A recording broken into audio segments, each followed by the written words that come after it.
শুভ দুপুর বন্ধুরা। তা চলুন দুপুরের খাবারটা রেডি করি। আজকে সোমবার, আমাদের নিরামিষ, তাই একটু চালের পাঁপড় ভাজছি আর এই যে ফুলকপির পকোড়া করছি। ফুলকপিটা আগে ভাপ দিয়ে রেখে দিয়েছিলাম, আর একটু চালের গুঁড়ো, বেসন, কালো জিরে, একটু জোয়ান, একটু লবণ, একটু লঙ্কার গুঁড়ো দিয়ে একটু বেকিং সোডা দিয়ে ফাটিয়ে এই পকোড়াগুলো ভেজে নিলাম। তো চা হয়ে গেছে, তা চলুন খাবার রেডি করি। তো শশার টুকরো নিলাম স্যালাডে, আর এই 2 পিস পকোড়া নিলাম ফুলকপির।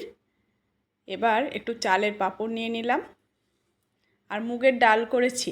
আজকে নিরামিষ বলে একটু মুগের ডাল করেছি, আর সঙ্গে রেখেছি ঝিঙে পোস্ত, আর এই যে লাউ শাকের ডাঁটা, আলু আর পটল দিয়ে পোস্ত করেছি। তো আজকের থালি এই পর্যন্তই।